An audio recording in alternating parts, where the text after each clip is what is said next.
e eu estou representando o meu grupo do Polo de Redenção da Serra, no estado de São Paulo, na defesa do nosso trabalho de pesquisa, que compõe o seguinte tema: Educação Infantil e Transtorno do Espectro Autista, abordagens e metodologias auxiliares no desenvolvimento da comunicação em crianças com TEA. A pesquisa partiu do seguinte problema: como estimular a comunicação e a interação em crianças da educação infantil que possuem o autismo? Desse modo, o objetivo geral foi identificar e analisar as principais abordagens e metodologias que podem auxiliar o desenvolvimento da comunicação entre crianças da educação infantil que estejam no transtorno do espectro autista. Para tanto, a primeira sessão do trabalho teve o propósito de descrever as principais características deste transtorno. A segunda serviu para identificar e discutir as principais dificuldades de interação social e da comunicação verbal e não verbal da criança autista. Já a terceira visou analisar abordagens e metodologias pedagógicas que possam contribuir para o desenvolvimento da comunicação verbal e não verbal dessas crianças. A ideia para alcançar esses objetivos partiu do interesse de conhecer e entender os processos que identificam as características do autismo em crianças e quais os procedimentos pedagógicos que podem ser favoráveis para o melhor desenvolvimento para elas, logo na educação infantil. Dessa forma, foi realizada, então, uma pesquisa básica, descritiva, exploratória, com a abordagem metodológica por meio de uma pesquisa bibliográfica. Vale destacar nesse estudo teórico alguns dos principais autores que contribuíram, através de suas análises, à descoberta das principais características do autismo.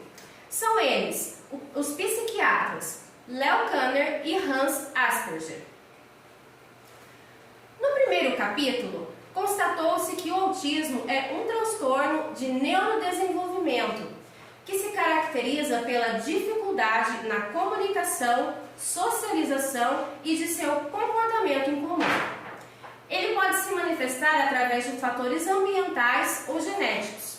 Segundo pesquisas, os homens são mais vulneráveis à desordem neurológica do que as mulheres.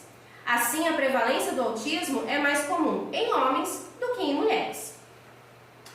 Essas características podem ser identificadas antes dos 3 anos de idade, o qual se torna essencial ser notado precocemente para que as famílias busquem auxílio de um médico especialista e obtenham, então, o diagnóstico adequado. No segundo capítulo, descobriu-se que a comunicação e a socialização são 2 fatores que desempenham as dificuldades em várias áreas do desenvolvimento da criança autista. Mas vale ressaltar que nem o autista apresenta as mesmas características um do outro. Existem casos em que o autista demonstra dificuldade para interagir com outras pessoas, mas não possui o atraso na linguagem. O que difere de outros casos, onde o atraso da fala torna-se mais complexo para a socialização. Na comunicação, por exemplo, as características mais evidentes do autismo é a ecolalia, que se define pela imitação e a repetição de palavras e frases. Já no autismo não verbal, os aspectos estão relacionados com a interação social por meio da dificuldade de se expressar através de gestos, imitações, posturas e também na falta do interesse do contato visual com as pessoas. Desse modo, o autista apresenta certa timidez e isolamento social, que pode desenvolver alguns problemas, como a apraxia da fala, dificuldade para fazer amizade, podendo assim levar a um quadro de ansiedade e até mesmo depressão. No terceiro capítulo, foram analisados os métodos e recursos que contribuem para o desenvolvimento da comunicação verbal e não verbal da criança autista. A partir dessas análises, nós descobrimos que as intervenções pedagógicas aplicadas nas escolas podem contribuir muito para o desenvolvimento das crianças. Existem 3 modelos que são bastante utilizados pelos profissionais, como o ABA, que desenvolve o comportamento da criança com o intuito de melhorar a sua comunicação social. Um outro método muito utilizado é o TEIT, que objetiva promover a autonomia e independência da criança. E também o método PECS, que estimula a comunicação com o outro através de recursos visuais. Esses modelos são utilizados por meio de práticas de atividades lúdicas, jogos e brincadeiras que envolvem a interação e o contato visual que favorece a inclusão e a aprendizagem. Um outro recurso essencial é a tecnologia, que possui vários dispositivos e aplicativos adequados que contêm imagens e sons, que podem ser úteis para o desenvolvimento da comunicação.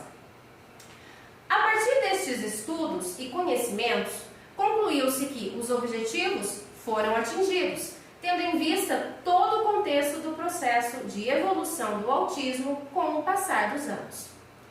Entende-se que desde as análises dos primeiros casos, o avanço de estudos e recursos fornecidos por grandes profissionais da área foram e estão sendo fundamentais para o desenvolvimento e a inclusão. Hoje, nós podemos identificar que muitos casos são observados e tratados em crianças ainda lá na educação infantil, o que contribui muito para o desenvolvimento dessas crianças. Para a área profissional da pedagogia, existem vários cursos especializados que ajudam a compreender e trabalhar com diversas formas com esses alunos. Nós sabemos que, infelizmente, ainda não existe uma falta de preparação de muitos educadores e outros problemas que acabam retardando esse desenvolvimento das crianças.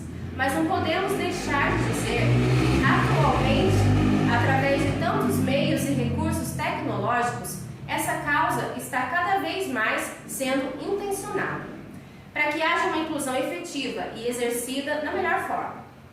Portanto, a partir dos resultados desse trabalho, nós acreditamos que os estudos e as contribuições tendem a evoluir muito com o passar dos anos, colaborando para o avanço, desenvolvimento do portador do autismo e também na parceria das famílias e na educação. Bom, esperamos que esse trabalho tenha promovido boas reflexões e conhecimentos que possam agregar entendimento sobre as relações e as características que o autismo possui.